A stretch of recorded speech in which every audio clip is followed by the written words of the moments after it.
Hello, everyone, and welcome again to Stan, Steve, and Spider-Man, the show where we take a closer look throughout Stan Lee and Steve Ditko's Amazing Spider-Man issues. My name is a Geek for Fun, and I'm Alfie. Joining me, Oh, it's me, your boy Measy.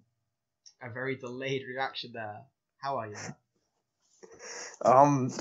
I can't complain. It's not negative 20 anymore, so I can go outside and not want to die. Well, alright, a very dark way to start this off. We're talking about 12 cents comics, and you're already thinking about suicidal thoughts. Well, sometimes you it'd be like that, but Spider-Man always brings you up, so. That's true. Now, speaking of the web slinger, for those that joined us last week, we talked about the Amazing Fantasy, and despite Amazing Fantasy obviously doing so well, the series was still cancelled. Obviously, in years since then, we've had Spider-Man return for other adventures in Amazing Fantasy, for like Kurt Busiek did a couple of extra issues, where obviously like 16, 17, 18, I think it went to. But apart from that, Amazing Fantasy was kaput. So they kept the Amazing. They just thought, why fuck it? Why not just carry on with Spider-Man? So in fact, unlike most comic book characters, well, no, actually, Superman and Batman had the same thing, and I think Wonder Woman also turned up in Sensational Comics or something first. But yes, so Spider-Man's first appearance wasn't in his own book, but sure enough, he got his own book. And I think we're gonna spice up a little bit this week and do the cover first, because I think this one is a really good one. Matt, what did you think of the cover for Amazing Spider-Man issue 1? I think I have a really spicy take on this cover. In my actually, no, it's kind of spicy. Never mind. It's mild. This cover is more like implanted into my head than Amazing Fantasy. Ooh. I think there's something really iconic about this cover to me. It's just the fact that, like, I don't know, just the fact that you see Spider-Man is such a weird, like, unheroic pose. Yeah, in this, like you look at, Superman #1, Batman #1, they all look so cool. Spider-Man looks like he's stuck in the door frame, which, I mean, he is, but even the fact that, like, to me, in my head, like, DC, a lot of times, I think DC is always very superheroes stay by themselves usually. Like, crossovers are only happen when they're really, really necessary. But I feel like Marvel throws in a lot of crossovers all the time, and like you can feel, and like right here is where you can really feel like that's where they kind of got their shtick of doing it. Was because I feel like this cover, like, even if you weren't into Spider-Man, like you're gonna pick it up because like, oh, Fantastic Four's in it. Well, I'll read for that. And I think that's a good point. I know we're in a far cry in the modern era, but back then the way they introduced new characters was with the Fantastic Four. They were the big boys. They were the ones who you throw them in a book and you get to. They always had guest stars in all their issues. Like, you have a issue with Fantastic Four where you'll have Daredevil show up. You'll have the Hulk. Oh, Black Panther. Yeah, Black Panther. You'll have the Hulk fight the Thing. Even if people had their own books, if you throw the Fantastic Four in them, or it just gave it a boost. It's the equivalent now of I think the modern example is either Harley Quinn or Batman. Is if they want to put a character over, they'll throw those in those books because they're guaranteed sellers. That's what the Fantastic Four were back then, because they were in their heyday. They were the Marvel team, and it's kind of sad to see how far they've come from that. And hopefully we can get them back to that in some form or other, because, like, just reading this issue, it really does feel like the Avengers weren't even around or glimmer in someone's eyes yet, but these were the equivalent of, like, the MCU Avengers, where, like, Peter Parker would go to them and, like, want to join them because they were the big team. Yeah. So no, I feel like just this covers, like you say, it's iconic in its own right.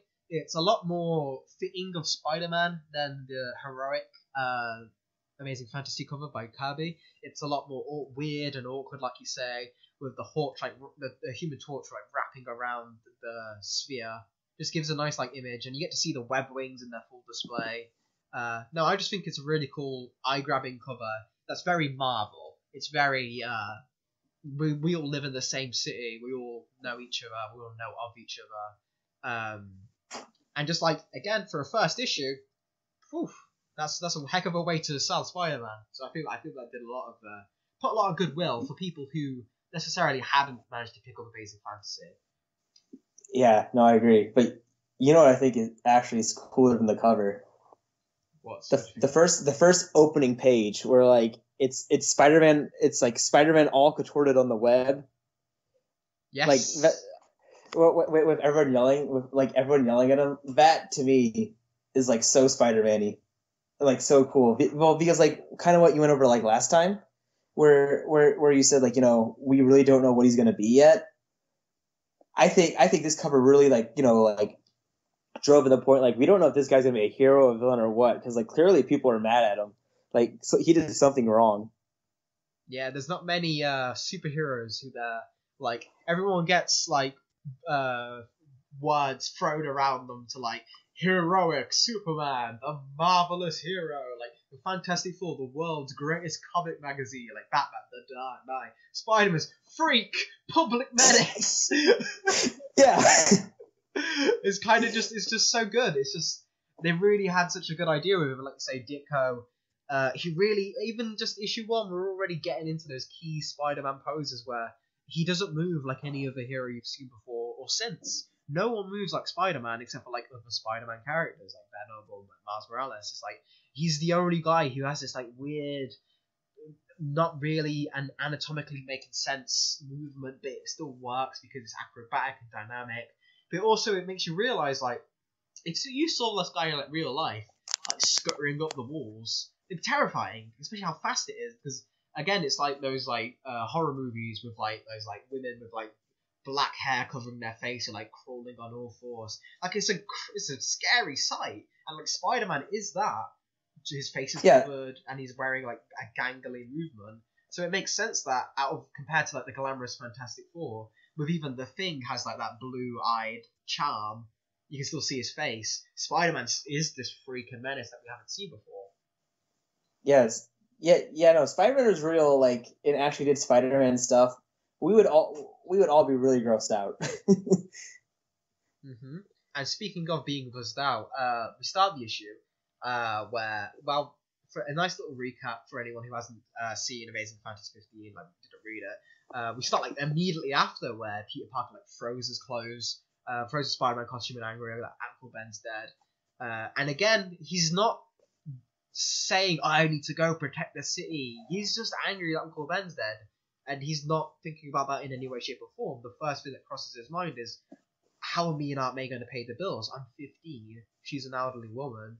And we're in the 60s where like it's going to be really hard for me to make any kind of money. Our breadwinner's dead. What are we going to do? It's like this really serious issue they're talking about, like, straight up. It's the consequences of this action that, again, is kind of lost a lot of Spider-Man things because a lot of them are cast older, and then Tom Holland, they don't really mention it because Aunt May's younger. But it is like, this was a serious concern for like good old 616 Peter, is the breadwinner's dead. How are we going to pay the bills? What are we going to do? Yeah, right. But yeah, right. Honestly, I didn't notice that it picks up right where Amazing Fantasy left off. After you said it, I'm like, yeah, that makes sense. But I didn't realize. Yeah, it's literally him taking his clothes off right after dealing with the guy. Yeah, it's literally like the night after or the day after. Yeah, yeah, and I think that poverty thing is actually really distinct. I think that secretly might really help why Spider-Man succeeded so much, because I think like there's got to be some kids out there, especially in the 60s, that might relate to that, like dad left, dad yada yada, dad's bad, yada yada yada, and he has to figure out how, like, first kids in the 60s, I had to figure out, like, how are they gonna make money for him and mom. And not even in the 60s. I think a lot of people, it still resonates these days, because a lot of kids who their father left them or something, or even if their mother left them, or they're on their own and they have to take care of a family member who doesn't have the skills necessary, like be it they have certain disabilities or they're too old or so. I think a lot of people can relate to Peter Parker. Is just when they're in that situation, is they have to grow up. We're in a situation with this kid. It's not the powers that they can force to become a man. It's being Peter Parker in this life. He has to grow up now. He has to start thinking of different things. Like he comes to Aunt May and he's like, I need to quit school. I need to get a job. Yeah, which is really, I think, I really like that because that's exactly what I think is very interesting that Stan Lee was able to capture that idea, because I think that's something that's very unique to something a teenager would say, because clearly that's a terrible decision. Like even Aunt May is like, shut up, you're not going to do that. But like, when you're an angry teenager and you see everything crumbling around you, doing something that drastic is the only thing that makes sense. Mm-hmm. And it's something Stanley had experience with because he got his first. He went to first job at 17 when he started working for Marvel, and he has never left. Really, I did not know he started that young.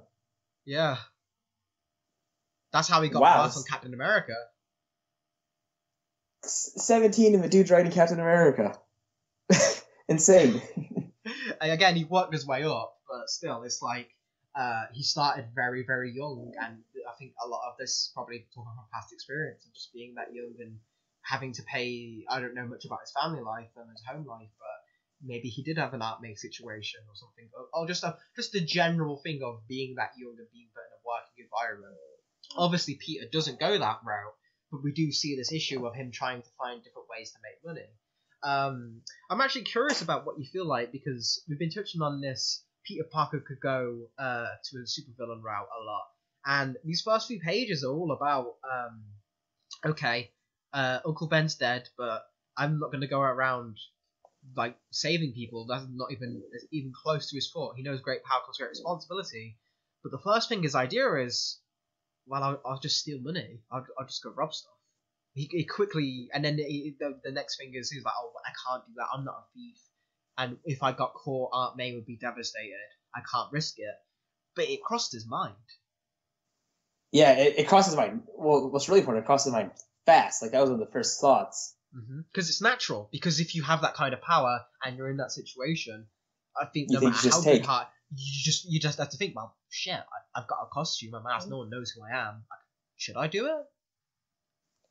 Yeah, well, and what's really interesting is that what was the real big reason why he wouldn't do it, because it would devastate Aunt May.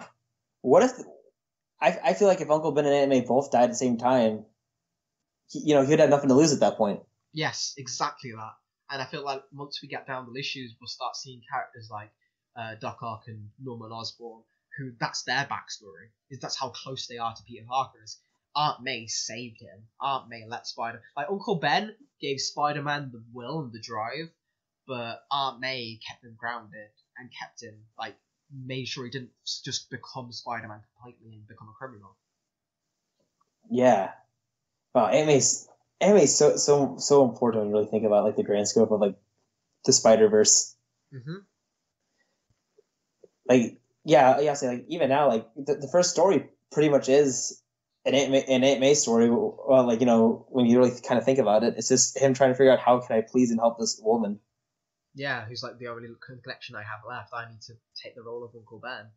And we see he goes back to his performing job, and he doesn't get fired immediately. He's still doing it. It's like Spider-Man's still the most famous at this time for just being a performer.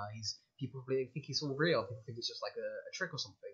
So he's still in the showbiz, and that's where his costume comes from and everything. And we get this scene which has been meme forever, and I love it. It's one of my favorite panels in comic book history. Is where the guy asks. Yeah, I love this one. Carry on. So he goes to the guy, and the guy's like, "Oh, look, we can't keep paying you in cash. We need to give you a check because there's a record for taxes. And do you have a name I can check out to?" And his father was like, "Oh, I can't give you my name. No one must know my identity. Just name out the check to Spider-Man." And then the guy's like, "All right, Chief. Just gonna warn you, quick time. You might have a bit of trouble cashing that." And then Peter Parker, a genius scientist, created web fluid in his bedroom A tough time cashing it, eh? Well, we'll just see about that. And then he goes, the next panel is literally goes to the bank and they're like, I'd like to cash this checks. I'll have some identification. What about my costume? And He didn't look about a costume. you can't just wear the costume. Do you have any item? Do you have a driver's license in the name of Spider-Man? And then Peter Parker, no, I don't. So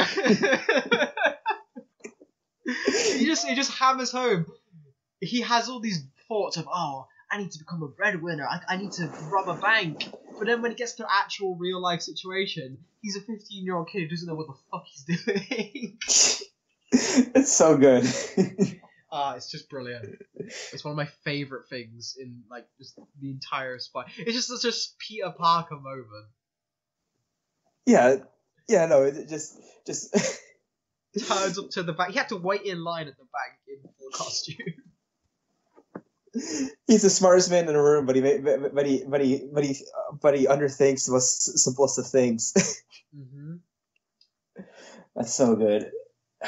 And one thing I want to get your opinion on, Matt, which I'm sure a lot of people listening to this will be very excited about, is we have in this issue the debut of Spider-Man's greatest villain, the greatest villain that will plague him in nearly every media adaptation, in every show, video game, anything Spider-Man in this name will be followed quickly behind it. It's truly one of the greatest villains in comics, one of the greatest characters in comics. An icon. An icon. Who is this man, Matt? Who are we talking about? Oh, just a little editor at a local newspaper, and also apparently an essayist, which I totally forgot that he would like give lectures and shit back in the day. Jonah J. Jameson of Daily Bugle fame.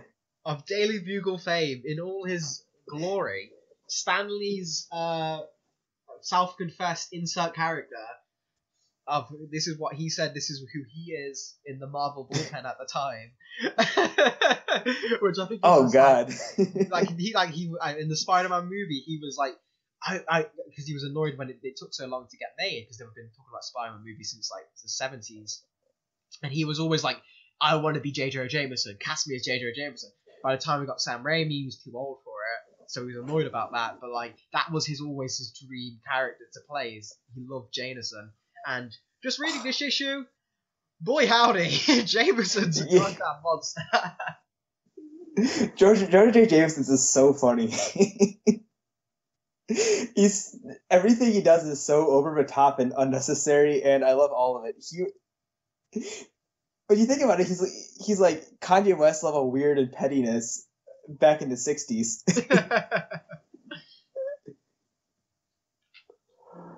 Oh yeah, their entire feud comes from again. He's only been when he does his lectures, he shows it's like I don't know how the fuck they got this picture, but it's the panel of when Spider-Man's beating up the crook who killed Uncle Ben, and that's so far been his only outing as a hero. Like, that's the only criminal he's ever put away so far. And Joe says that's the line that this guy who was a performer is a dangerous criminal, needs to be put away. He's a bad influence to our youngsters. What if they tried to copy his amazing feats? We can't let him be around because the real heroes. I don't know if you know him, but my son John Jameson. That's an absolute true American hero. And this Spider-Man fella does not need all this publicity. He needs to be locked up. And that's what starts this feud, which has lasted for decades. All because Spider-Man stole his son's clout.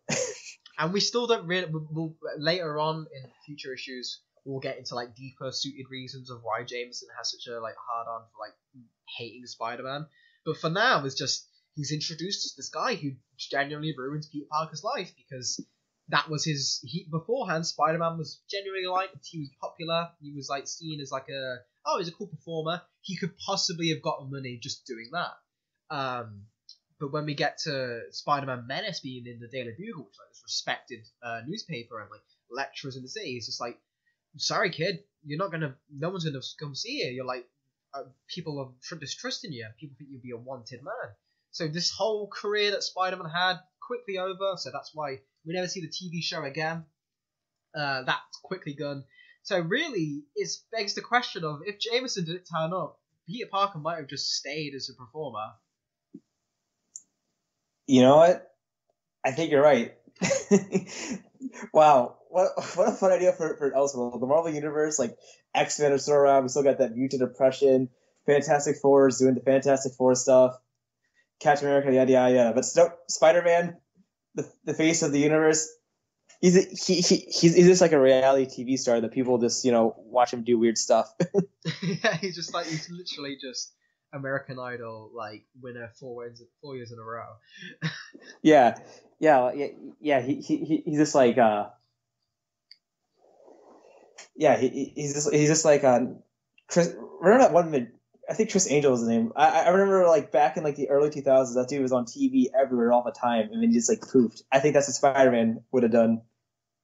I mean, I don't know the reference, but I'm sure people listening to this probably do more than me. But yeah, this is like 10 minutes of fame kind of thing.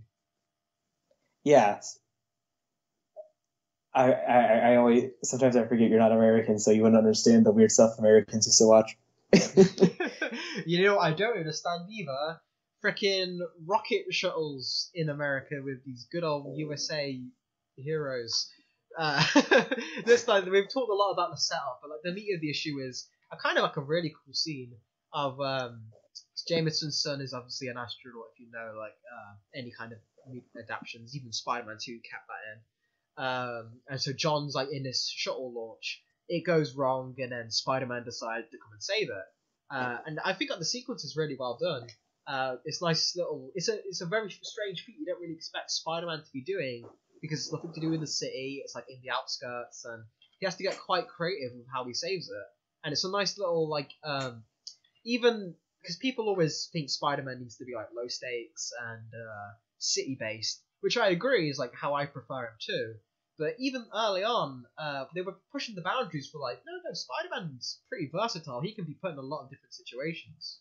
So, how do you feel about this first like daring save? Again, he's not fighting crime. He just sees something and he decides he'll save it. Yeah, no, I think it's cool because like it's a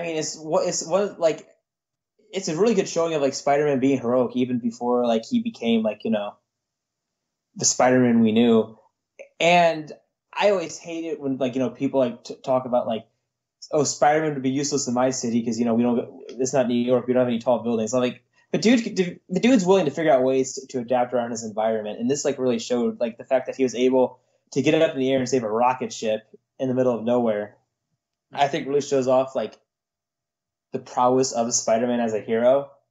Because his power set's completely unique. Showing what he could do with his powers. And I think it really shows Peter Parker as a character well because it shows how fast his brain can move. Because when you think about like how fast a rocket's going and all that, like the story kind of reads out like it's like a long sequence, but in my head, I'm like that sequence is probably only like 3 to 5 minutes long. Yeah, not even that maybe. Yeah, not even that. So the fact that he was able to get up there that fast, even save him like that, that's really cool. Mm-hmm. I didn't even think about the speed factor of it. So yeah. And Ditko, the way he made everything flow so cool in that scene to me. Like I really like his movement felt really harsh. If that makes sense. Yeah, I get what you mean because it's different than like at the time like Kirby. He'll draw like really cool fight scenes, but everything will have like a stop, power. Like it's like fiction. It's like it flows beautifully and it has impact. Whereas Ditko, when he flows something, it's almost jarring, but it's jarring in a way that works with Spider-Man because it fits his erratic, fast movement. Like the way the rockets, like it's always flying the same direction until Spider-Man saves it, and then it flips. It's a nice little way of conveying to the reader that something's changed. Just the way the action of the webs and the speed lines and the position Spider-Man is in. No, it really helps convey this like vertical scene. Yeah, exactly. I think this is really good because like well, again, like I said earlier, like this is really the first time that we've really seen him use like powers like to do hero stuff. So like I think this kind of sets a tone. But I think like Spider-Man still holds pretty well that like his movement feels very fast, like in everything. I feel the Sam Raimi movies, like whenever he was moving around, he felt fast. The video game, I feel fast. Like every like good Spider-Man story to me, usually the action's really really fast paced, and then like you watch it all and you think about it, and you're like, wow, that was really well done afterwards, not during. I totally agree. All right then. So Peter Parker does a daring save. He goes home feeling pretty happy with himself, and then of course Jameson, like any sane person, decides that to praise Spider-Man, and Spider-Man's a hero for saving his son's life, and he was wrong about it all along. Matt, why are you laughing, Matt? Well, is that not what happens? Well, Alfie, what if I told you the opposite happened? Oh no. Dude calls him a menace for saving his own son, saying that Spider-Man sabotaged the rocket so he could steal all the glory from his son. Do you know how insane that is? I love it so much. So yeah, not only did this do nothing to Peter Parker, it made things weird because now he's wanted by the FBI. Yeah, because a little thing we skipped over when we were talking about that scene. Peter Parker definitely assaulted an FBI agent when he was saving John. Yeah. Like he wound him up and probably threw him to the ground. Because he had to get up there, but again, he wasn't thinking because he was in the moment. Because like you said, he had to move so fast to solve this that Parker luck. No matter what happens, it gets turned on his head. Yeah, exactly. He wasn't thinking about the law. He was just thinking about being a hero. Mm-hmm. And so we end the first part of this with again a really nice monologue for Peter. I'm just going to read out because I think it really serves to instruct how his character is so different than how he's portrayed in a lot of stuff, and how much of a slow still issue 1 of the superhero story. You'd think he'd be a hero by now. He's almost worse than he was in Amazing Fantasy 15 because he's like, what do I do now? How can I prove I'm not dangerous? Everything I do as Spider-Man seems to turn out wrong. What good is my fantastic power if I can't use it? Or must I be forced to become what they accuse me of being? Must I really become a menace? Perhaps that is the only course left for me. Like, he's just like, shit! This is my supervillain origin story. Yeah. Wow, that is a really good monologue. Yeah, no, you're right. Like, honestly, like, I feel like if Jameson kept taking a few more shots at him, maybe he would have given up. They just said, fuck it, I'll be fine, I'll be a villain, I'll get more money that way. Like, the road was never easy for him to stick on this path, and it still won't be. Yeah, exactly. Exactly. What's really taking me off is that I'm blanking on the name, but I'm remembering like a villain where this is what like happens to him. Like he wasn't a villain, but everybody's called him a villain, so he's like, screw it, I'll become a villain. I think I know what you're talking about. It's from something that you and I both enjoy, because I remember discussing this character before, but I can't remember it. But again, it's something that's happened quite a lot of times where just like someone will do good and then they'll just get treated like crap because of it, and then it will twist them over time.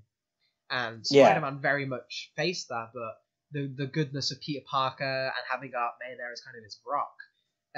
Just like this kid that Aunt May and Uncle Ben raised. He's not like a Pa Kent, Ma Kent situation, because I think if Ma and Pa Kent raised Peter Parker, he would have never let the Burglar go in the first place. But he's still a good kid. He's just a little troubled.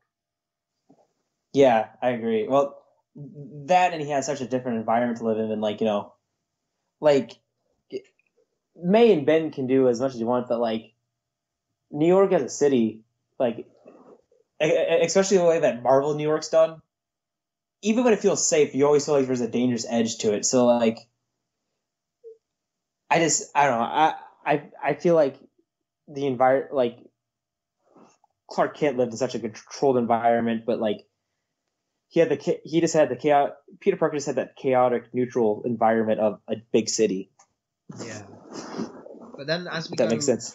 It feels like it was almost a different issue, but it's still part of the same story because it's still picking up directly after. And Peter Parker gets the great idea of like, fine, again, he's not going to crime yet, but he's just like, well, what other superheroes are there that work? Who can I follow? Who can maybe, obviously they get paid for it. Maybe I could try and shack up with them. And as you see by the first issue, the cover of this issue, Spider-Man decides to try and infiltrate the Baxter Building to hang out with the Fantastic Four, which I think is a really, really cool idea. I think it's hilarious because it's such a 15-year-old idea. Like, yeah. Well, I'll say. Well, I mean, actually, no. We'll talk about it when we get there. I'll let you steer the boat a little bit more. All right, fair enough. So like we get this nice scene of like trying to get in the elevator, it doesn't work, and he basically climbs up the Baxter Building, and the people are seeing it like, oh, maybe he's gonna. It's funny because just from their perspective, they see Spider-Man, who's this wanted criminal, sneaking into the Baxter Building. They think, oh shit, he's gonna fucking attack the Fantastic Four, which he does. Yeah. Yeah, which he totally does. He's just does supervillain activities already. Well, no, but that's what I think is hilarious. Is this is such like a 15-year-old idea to do. Like, I need to see the Fantastic Four. Elevator doesn't work. I'll just climb up the building. And then Sue Storm's like, why doesn't he just call like a regular person? like literally, he could just call us and he could have just made an appointment and talked to us. Yeah, and I think that's hilarious. It's just again, it's like the same for the bank. It's just one of those Peter Parker's an idiot, but he's also a genius kind of situation that makes him so it humanizes him because we get a lot of him.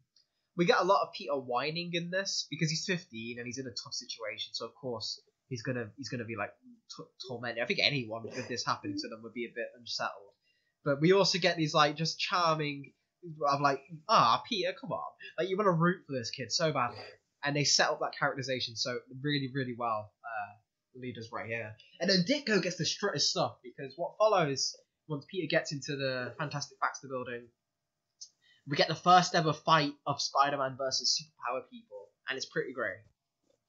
Yeah, I'll say something I noticed immediately. I forget what page it's on exactly, but there's one panel that I really like from Ditko that he drew, where Thor's like sitting down in a chair reading a book. Just because I'm not Thor thing, I don't know why I said Thor. I meant Thing.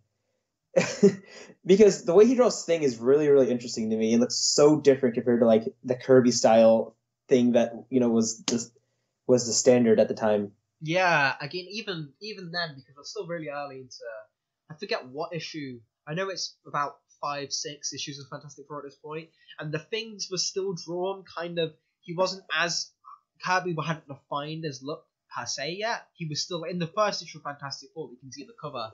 The fingers kind of got this. It's not solid edges. It's kind of just bumps. And he's like, I think that's the best way to describe it. And Ditko kind of plays into that, where he does draw the thing. He doesn't look like he literally looks like he's a bunch of rocks piled up on each other, not like the jigsaw piece, perfect symmetrical thing we get in the comics these days. I think it's a cool look. Yeah, I was saying, I think it's a really cool look. I think it would be kind of cool if Thing went back to that look for a bit. He makes Ben Grimm look big. Like, not like superhero big, but just like a chunky guy. Yeah. Which I think makes sense for Ben Grimm's character, because he wouldn't be ripped. He was just like Mr. Reed Richards, like big, strong guy. So he's got a lot of muscle, but he's also packing a bit of heft with him. And when that turns into Rock, he just looks like this big, burly, like bodybuilders who have like a gut. And that's what the Thing looks like here. And I like it. I think it suits, because he's charming. He's sitting on the rock with his newspaper. Like, the Thing's always got that like charm to him, even if he's a bit tough. Yeah, exactly. Yeah. I just think it's a really striking panel that like really gives good characterization, because like I remember more of the panel now. That was actually the panel where Susan Storm's like, why did he just call us? It's because the other three are like freaking out and he's just like chilling, like whatever. He's like Spider-Man didn't call because he's a 15-year-old knucklehead like Torch.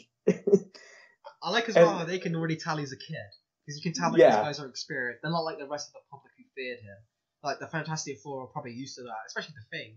So he's not gonna. He's just think, he's just a kid with superpowers who doesn't know what he's doing. So I appreciate that we get from the outgo that these guys are the more experienced. They're competent. But even then, Spider-Man's no slouch. We got a nice little fight scheme, and Spider-Man does surprisingly well for like a guy who fought superpower people before. Yeah. Well, and the fact that that's a 4v1 is even more insane of how well he did. Like if he could take out Reed by himself, okay, cool. Or especially like old school Reed. I feel like old school Reed isn't much of a threat in my opinion. But the worst one is old school Sue. Sue went from being the weakest Fantastic Four to the most powerful. Modern Sue could take out Spider-Man in like a second. Yeah, and here she's trying to throw like a lasso on her. Yeah, just throw a lasso on her, and he's like, "Wait a minute, I can sense you," and then he just kicks her or punches her. Which I think is nice. Is like it shows the spider sense in action already. Yeah. Oh yeah, you're right. I'll say that. Is this our first time seeing the spider sense?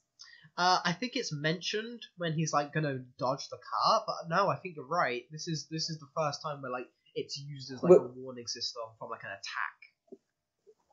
Yeah, wow, what a cool first use of the spider sense against the Fantastic Four. That's really interesting. And we also get like Spider-Man's first punch as he takes a punch from the Thing and then throws him into the Human Torch, and like he's like dodging, like his use of his agility is he's dodging fire, like Spider-Man. They really managed to do a really good thing of saying Spider-Man's a bit of a goofball, but he finished reading this issue because he's competent. He's gonna be a big deal. Like the Thing even says is if he's this strong and he's 15, how strong is he gonna be when he's older? Yeah, which I really like because like I feel like that really makes you it helps grow with the investment in Spider-Man because you're like, man, if I stick around with this, I'm gonna see some crazy stuff out of Peter Parker. Yeah, and it's one of those things that in hindsight, I'll have to ask your opinion. I think it's nice to. I think it's a good sign to go on a bit of a diatribe, but like Spider-Man's always been this coming of age story, and especially here we're seeing the very beginnings of it where he's at this point he's like Luke Skywalker in A New Hope. He's not even Luke Skywalker in Empire Strikes Back yet. He's just Luke Skywalker in New Hope, where he's got an idea, he's got the tools, but he doesn't know what to do yet. He hasn't got a goal, and he hasn't got enough information to mess up that goal. But he hasn't got a goal yet, and he's just kind of floundering around trying to figure out what works. And we get this thing from the Thing, of where he sets him up that maybe one day he'll be the greatest of us all. That never really happened. No, yeah. You're right. I mean, I feel like it's wrong. I feel like he should have. Yeah. Because I feel like the reason why he hasn't is straight up just because of fear. I think if there's two characters where I feel like the comic industry is really scared to change the status quo with them, it's Batman and Spider-Man. People are very touchy with those two, in my opinion, and I think people always want. You're like how you said, Spider-Man's always kind of in a coming of age. Even when he's come of age, like you always feel like it's something's just always a big like obstacle for him. Like you never feel like he ever became the greatest of something at a point in time. Because this is setting up this, which we'll get. Like these issues are so important to me because they kind of do pay that off. The problem is no one picks it up. We've got the building blocks here of like the greatest superhero origin story ever made, where we start off with this kid who's got all the talent in the world but he doesn't know how to do it. But if he just stuck to it and he's got the right morals, he's got the right power set, he's barely started and he's already tangled with the Fantastic Four, the world's greatest super team. When he gets to like 25, 30, he should be this world's Superman. He should be the one that everyone rallies behind and be the hero that defines a generation. Like how Marvel advertises him as the main guy, but we never get that. And it's been so long, and we still have the closest we've got that is like the two examples I can think of are the PS4 game where we start to get like a mature Spider-Man who's like super competent, who's like got he's got a good job, but he's still not there yet, but he's much closer than like regular 616 is. And then what Slott tried to do with Parker Industries. But I feel that was the problem with that is it tried to get to the end without building to it. Like it just skipped and said, all right, now here he is, he's got everything down. But then they tore it down, and now no one talks about that anymore because it's kind of forgettable. So people acknowledge that Spider-Man needs to come of age, but no one's really figured out how. No one's taken the step to make it to where he is the hero, where he is this world's new Captain America or something. Yeah, God, that's so frustrating to me. It'd be like to bring up something like, for anyone who watches like anime or manga, it'd be characters who have like journeys to the end. It would be like when you set up a hero like Naruto. If he didn't achieve his goal at the end or like grow, it'd be frustrating. Or like Deku, like from My Hero Academia, which is very popular, is we're seeing him grow, and eventually it's going to assume that by the end he'll be like as good as All Might, his teacher. Spider-Man is like those characters, but he never reaches that end. Well, I'll say, well, even in My Hero, like the first episode, we're like, oh, by the way, this is sort of how I became the greatest hero of all time. Like Deku even says that. So it's assumed that like this is like a flashback story. So like we know he got to the top.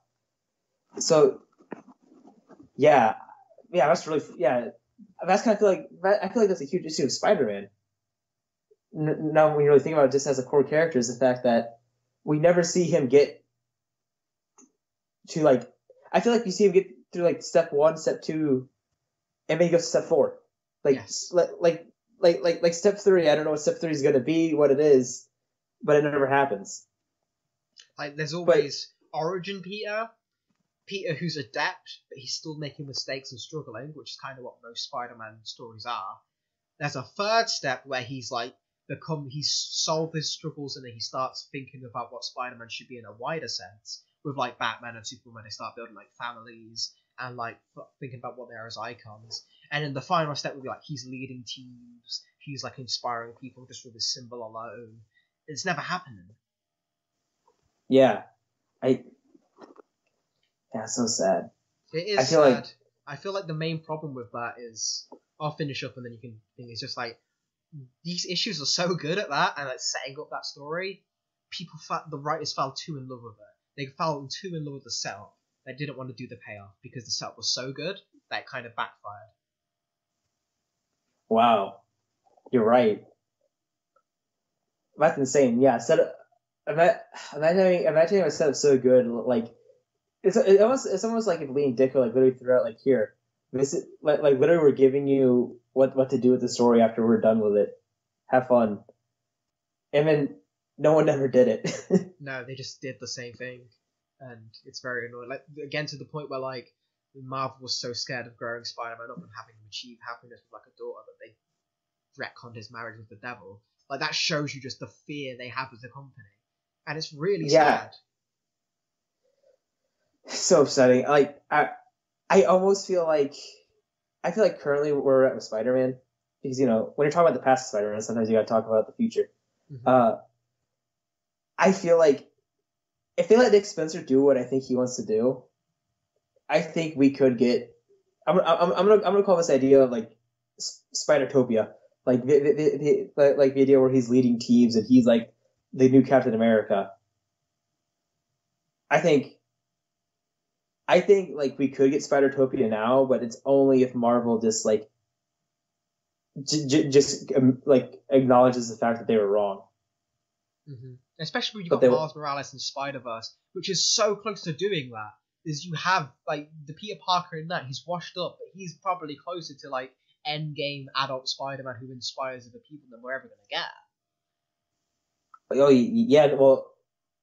Oh, and especially that Spider-Verse, like into that Spider-Man story, like you could tell like once he's like, back to his own universe, he's definitely becoming the Spider-Man that the Avengers leading Spider-Man.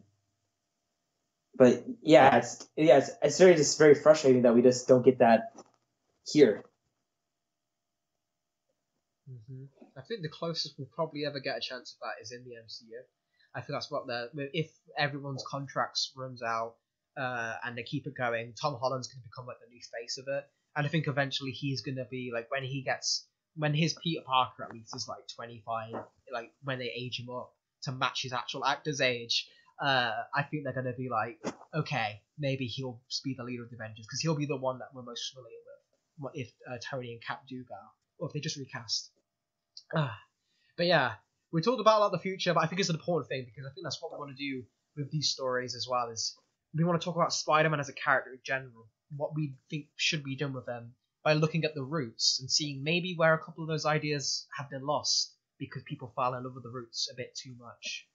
But yeah, so going back to the issue, Spider-Man fights the Fantastic Four. They tell him, we're a non-profit organization. Fighting Doctor Doom doesn't pay the bills, sorry. And then Spider-Man's like, wow, shit, fuck you guys. I didn't want to join anyway. You guys losers. Human Torch. Fuck you. Yeah. He straight up tells him off and then dips. That's, again, another 15-year-old move. He literally gets rejected and he's like, well, you didn't want to join your stupid team anyway. God.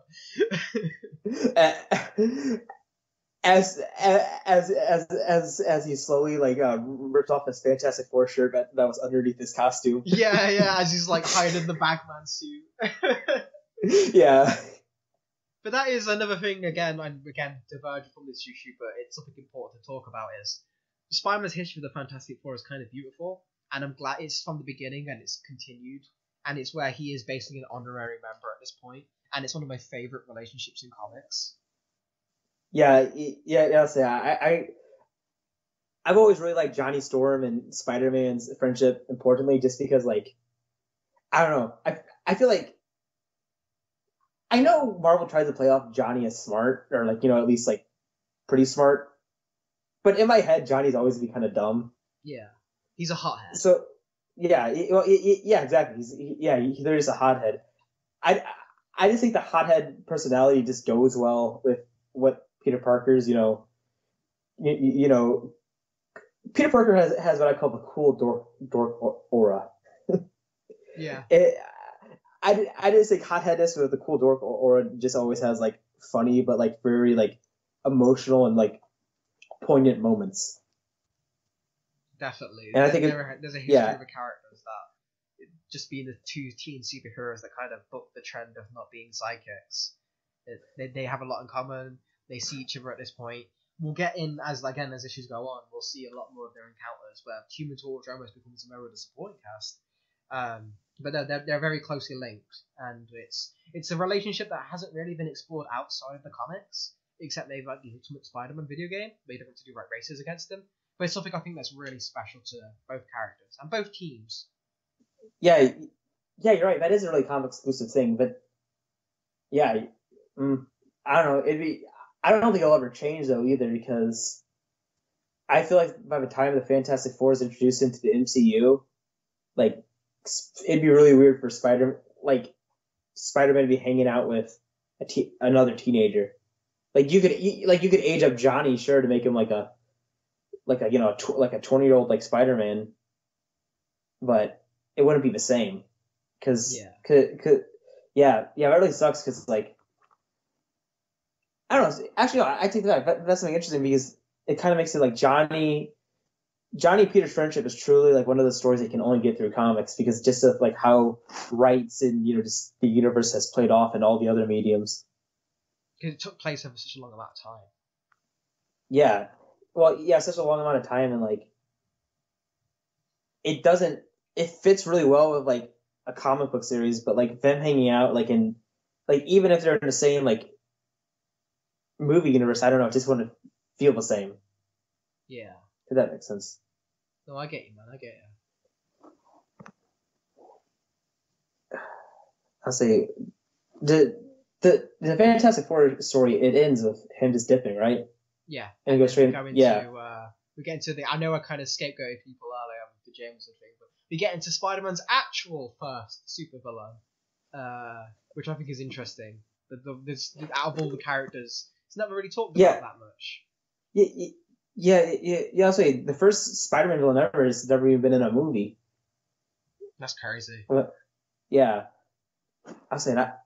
It's weird, because when I think about the supervillain, which I really hyping up the reveal, I really can't, except for this story, I can't think of anything that notable story wise of him that I've really enjoyed.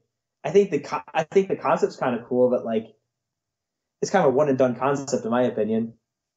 Yeah, he's very much a side character, or someone that Yeah. can fit multiple roles with multiple faces. Hmm. Yeah, you're right. I wonder what the supervillain could be, Alfie. I don't know. Let's pull back the canvas. It's just a fucking chameleon. It's just a chameleon.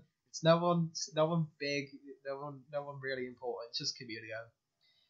Who I mean, we get a little bit of politics in this from him at least, which is kind of strange, but I guess fitting for the times. But yeah, we get the chameleon who sees Spider-Man's wanted by the police and decides, oh hey, I can use him as a scapegoat because I'll just copy his power. It seems a lot more trouble than it's worth.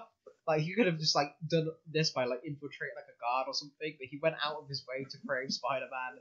Like he had to develop web fluid, and like one of my favorite panels is like he has like this guy's face on the comedian's gig. Like the comedian's like gimmick is like he puts like some people's faces on. He has like special sprays and like he's a master of prosthetics, which is a cool visual. It's a cool like idea of like Spider-Man being fully masked. You don't know who he is. It's a nice villain to play off with that. Like thematically, I think Chameleon's character has a lot of potential.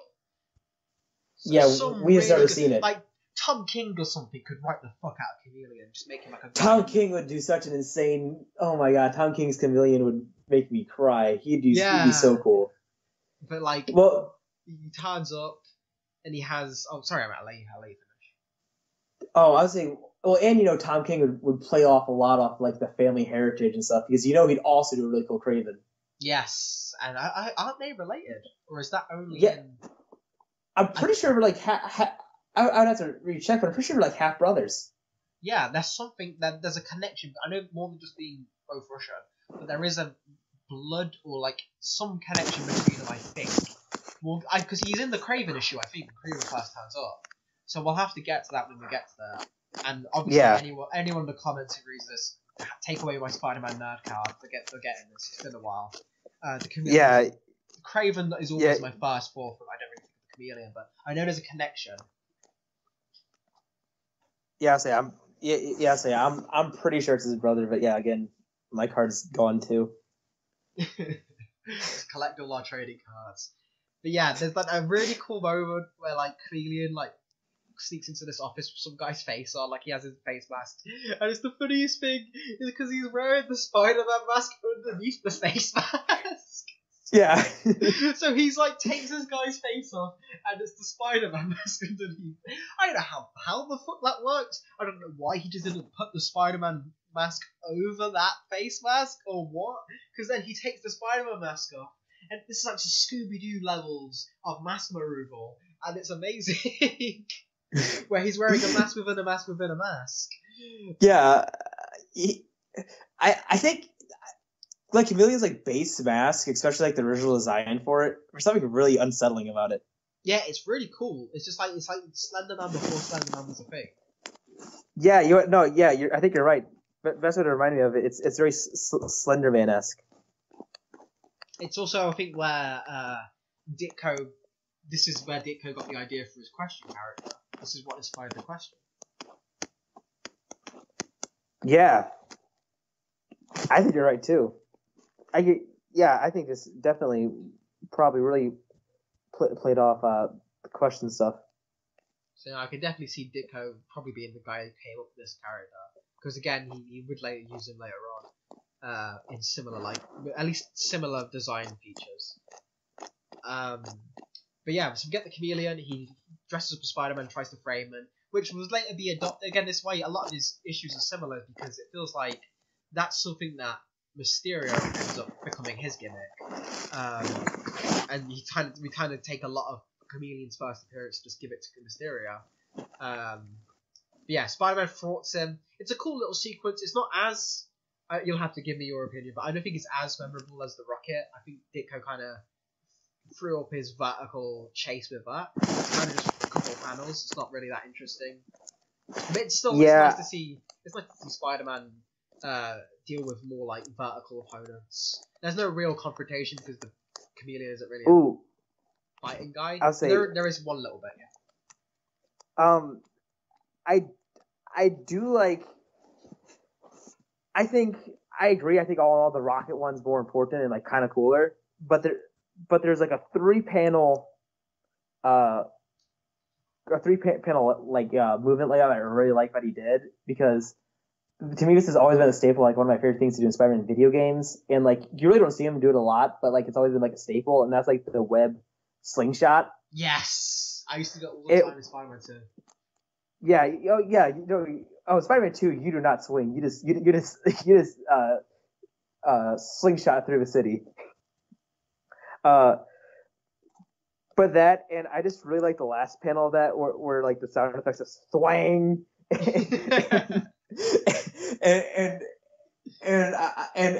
the way Ditko like curved his body, Spider-Man just looks really funny and like in his element. Yeah, it's a really cool idea of like, oh, someone's flying, I can't reach him because my web doesn't go far enough. Well, I'll just yeet myself. Yeah. I agree. All in all, though, the Rocket one's way better, but I think it serves its purpose well. Yeah, definitely. So Spider-Man chases him down. Chameleon disguises himself as one of the guards, turns off the lights, but we get a nice display of Spider-Man's spider sense kicking in, and he gets to fight him. And we also get the first instance of, oh no, I've run out of web fluid, which will become a staple. Oh no, my special fluids! My special fluids aren't coming out, Matt. It's a condition that most men have in stressful situations. I think the worst part is when he says in this issue, I ran out of special fluids, the lights are all off, and he looks so panicked. The lights are all off with a bunch of uniformed men, and you can't get your special fluids to work. It's embarrassing for everyone involved, really. Yeah, I think... I'm thinking someone needs to make a Twitter account called Lee and Ditko Spider-Man out of context. That's basically what we are. Oh yeah.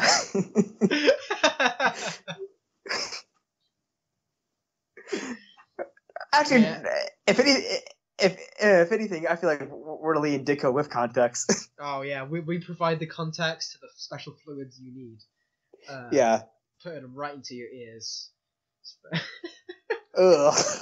God, I just ruined everyone's listening to this. But yeah, so Spider-Man and Chameleon get in a scuffle, and I actually really like how this ends, because the Chameleon just like says, "Oh no, there's the Chameleon disguised as Spider-Man fighting me," because he's like disguised as a police officer. So then Spider-Man gets attacked by the police, and he's like, "No, damn it, he's lying. All right," and he goes into a hissy fit, and then he runs away, and he ends the issue running away. But then the Chameleon gets caught without Spider-Man knowing he got caught. and he's crying. He's crying. He's like, let's just sob. Oh, Tobey Maguire may have been a more accurate portrayal than I'm giving him credit. Yes. Spider-Man's a big crybaby. Basically, so the Chameleon gets caught because they tear the officer's uniform and it reveals the fake Spider-Man costume he's wearing underneath it.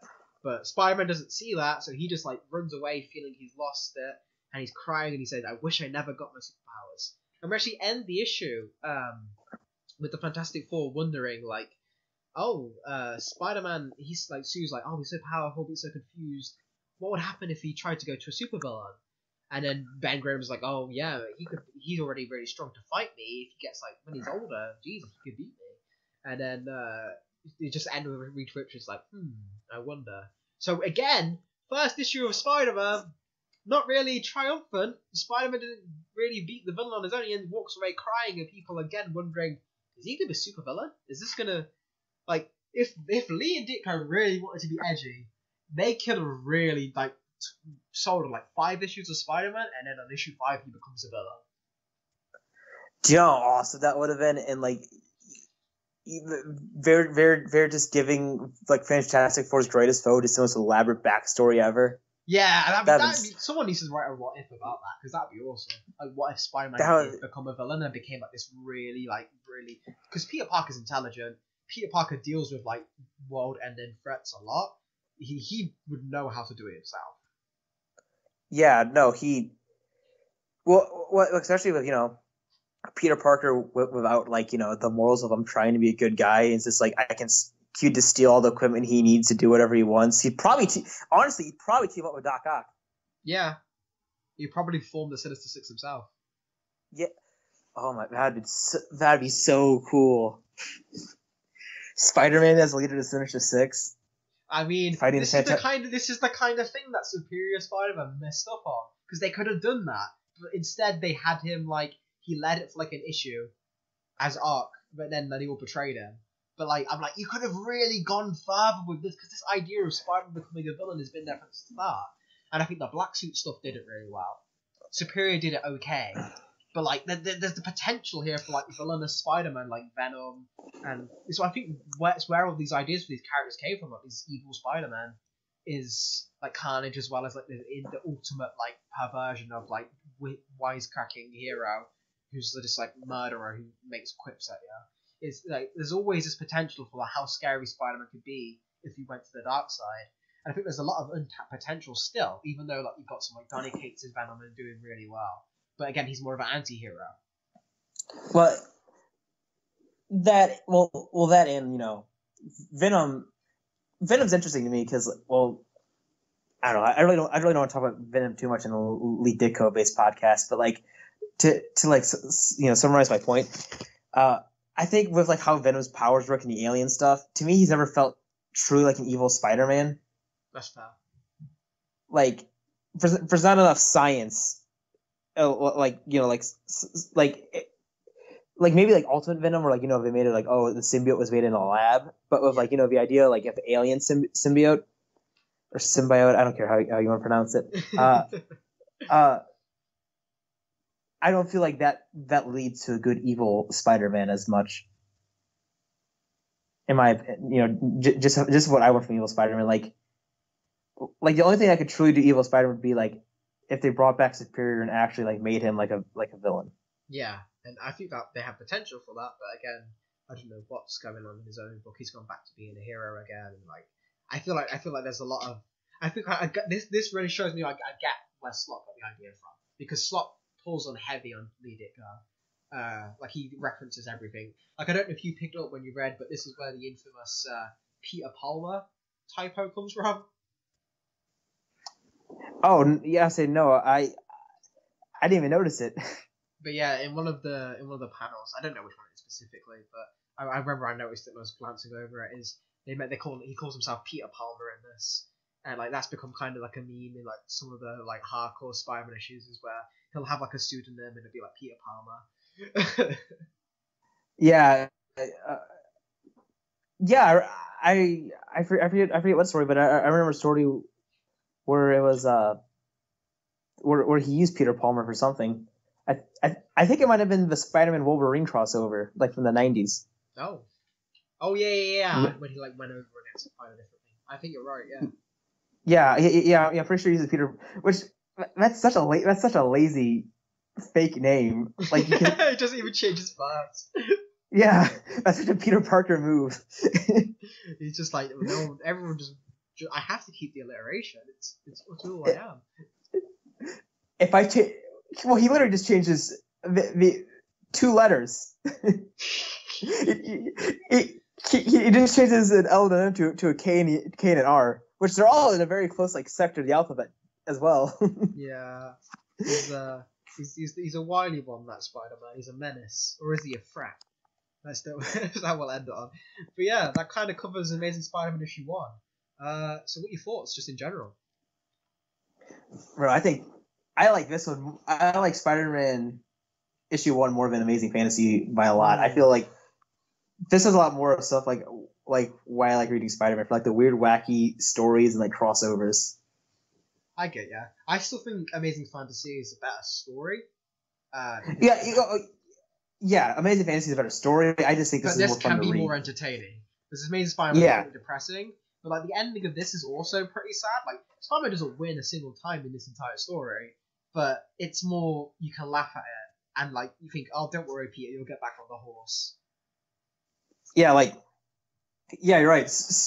Peter Parker took three L's in one comic, but by the end of it, I was like, all right, but like next issue, like Spider-Man might win.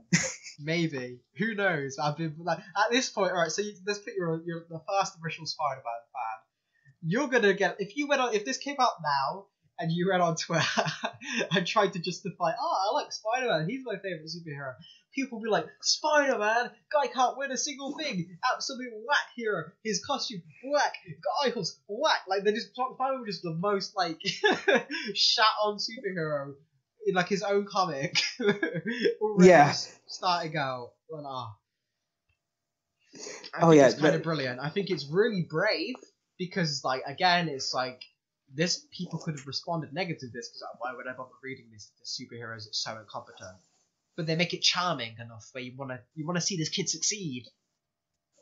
yeah, yeah, exactly. He's the lovable loser. Like you see, Peter Parker doesn't have a character like you see him lose, but you're like, okay, but he's gonna win. Like he's gotta win, right? That's the problem. Is I think it's good here because we're at the beginning, but he's been the lovable loser since then, and it's like, yeah, but he's got to win, and like the marriage, the marriage was a win. They took it away. He needs wins to make. Otherwise, he's just pathetic.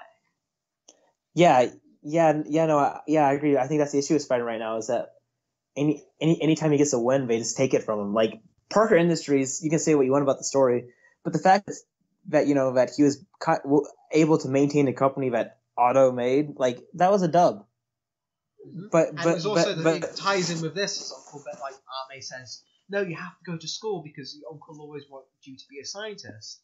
And the fact that we haven't really capitalized on that, where he hasn't got a scientist job anymore, he's just like working as it does kind of make it sad that he never lives up to Uncle Ben's like hopes for him.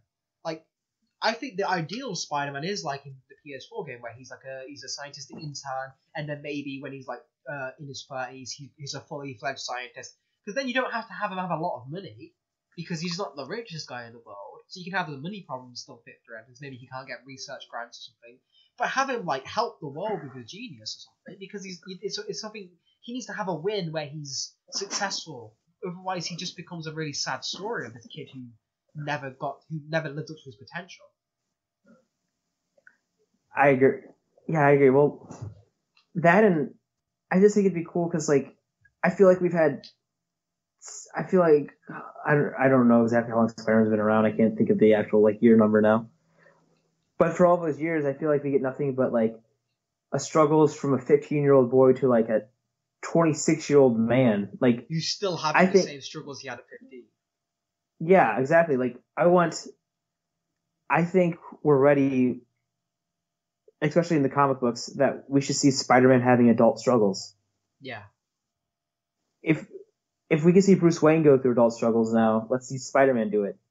Mm-hmm. Especially as well because because Spider-Man is up there with Batman and Superman, and Batman and Superman are kind of in the perfect place where they'll be the same age forever, and you can tell the good stories with them forever because there's their icon. Spider-Man is supposed to be building up to that, to be the point where he has all of that, but a better backstory leading up to them, both of them, so that when he does become that icon, he'll stay like, I don't know, like 30 or like 28 forever, and he has like a successful job and a stable status quo with like a love interest with Mary Jane and sidekicks like I don't know. I don't want to say Miles Morales is a sidekick because Miles Morales is a Spider-Man. He's just as much Spider-Man as Peter Parker, but like he has like a family of people around him. Yeah. So you want Peter to get to that point where then okay he's static, he's stable, then you can keep telling stories for him forever. Well, the problem is they took this and made this the static, where Peter Parker will continue to age, but he'll be having the same problems forever, and it doesn't work. Yeah, no, it's just rough. It's just frustrating because like the reason why they've fallen into this trap, it makes sense to me because like when you really think about it, like all right, this is what they set up. I can get why you want to continue it. But I personally, as a reader and like someone who wouldn't mind trading, I just don't want that. No. Like let's change it. Because he'll become more powerful once you do. Because again, he'll be that character who has a regular job that everyone interacts with. He'll start great Spider-Man stories because it's all about the person behind them as Peter Parker. It doesn't matter what age Peter Parker is or what he's doing because Peter Parker is just great as a character.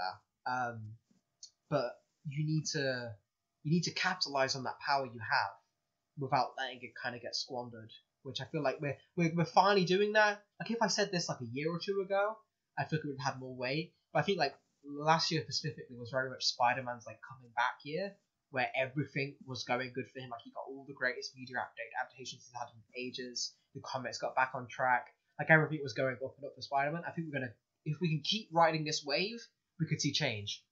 That's why I'm glad we're talking about now with this series. Is if we keep going with this, maybe by the time we get to like issue 100, we'll have seen that change. I don't know, but just in terms of, I know we're getting ahead of ourselves. But issue 1, I think we both agreed we liked it. We both talked about in terms of the story, but how do you feel about in terms of? Do you feel like if there wasn't Amazing Fantasy 15 and just started with this, would it have worked? I think it would have worked, but not as effectively. Yes. I like you get enough information from this to piece like everything together that happened in Amazing Fantasy. But just because you hear about it, it isn't like the same as like seeing it. Yeah. Like you could have you could have your friends summarize all of A New Hope for you, but it's not the same as watching A New Hope. Like A New Hope's pretty easy to summarize. But I think Amazing Fantasy. I keep wanting to call it Final Fantasy in my head, which is well, I mean Disney's Kingdom Hearts and everything, so Final could pop up. Well, that and I'm supposed to that and like I just hate Cloud and Smash Brothers. He's so hard. Final Fantasy has been giving me nightmares lately. Yeah, no, I think Amazing Fantasy. Is this really something that you should just read just for yourself, just because it's so simple but works so well that I think it helps make Spider-Man 1 just a better story. Mm-hmm. And I guess my final question I'll ask you before we fully close up on this issue is, do you think this issue is worth reading, and like Amazing Fantasy 15 as well, because we didn't really cover this. Do you think it's worth reading for people who want to get into Spider-Man, or do you think these issues are too aged for it to be accessible by new people, or do you think they are something people should take the time to check out? Man, I think it's definitely. I don't know. I personally think it's definitely like worth checking out, because like when I was trying to get into, like I've always my relationship with Spider-Man is interesting, because like. Spider-Man's a hero where until like a few years ago I had no interest of ever reading a comic about, because I just felt I got enough Spider-Man media I enjoyed from movies, TV, and video games. Mm-hmm. But then for some reason I got like the first like volume of Elite Ditko like essentials like online for like $5, and I just think all these stories and like the way that the coloring's done, the way that the art's done. Stanley's dialogue, I think it's just worth reading because it's fun. Like no matter what, like even when the story's not very good, like the low moments of like what they do, I still think I enjoyed reading what was put in front of me. Definitely. And there's more here than you'd think, especially given some of the contemporaries at the time. This is why we're doing this show, is there is a lot here to unpack that maybe you wouldn't pick up on a first reading. Just because talking about it and hearing people talking about it can maybe appreciate you. Yeah. I'll say, well, yeah. That was the other thing I want to talk about. Like, for like what comic books were supposed to be at the time, like this stuff's really deep and hard hitting, like compared to like what other like comics are doing. Mm-hmm. I think you could probably even say that these early Spider-Man issues are darker than Batman stories at the time. Oh, I think by far. Well, especially like. Let's see. When Spider-Man come out? 63? Yes. We're about 63 in the Amazing 1. Yeah. So Batman. Okay, so Batman 66 hasn't happened yet. So, but he was still pretty goofy back then. So like, yeah, I think Spider-Man low-key might have been darker than Batman at the time, which is really weird to think about. Yeah, in hindsight. Especially like year 2018, where like the public perception of Batman is this like I'm always angry and gritty guy, and the public perception of Spider-Man is like you know, check out this you know goofy teen that we all love. No, it's interesting. It's a good. I think these issues are important. Just as comics fans, to look back at where some of the styles we like and some of the things we love, like just the medium, kind of originated. And just appreciating Lee and Ditko. I don't know if alright, so I've just summarised the entire show there, so you don't need to listen to any more future episodes. But I think you do need to listen to more future episodes, you hear me? Because otherwise J.J. Jameson will write nasty editorials about you and you will be wanted by the FBI. They are looking for your webcam. So, next week we will be covering Amazing Spider-Man issue 2. We'll be getting our legitimate, maybe well-known, kind of infamous Spider-Man villain, who was just the major antagonist of the most recent Spider-Man movie. We'll be dealing with the villainous Vulture. Oh no! Oh yes! I hate the Vulture. Well, we'll see. Spoiler alert. Spoiler alert. We'll see how that goes. But yes, so be sure to join me and Matt next week when we talk about good old Adrian. So that's my closing remarks. Unless you want to end up on anything, Matt. Excelsior, true believers. Excelsior, true believers. Have a good night, everyone, or a good morning, depending on you're listening, and we shall see you next time.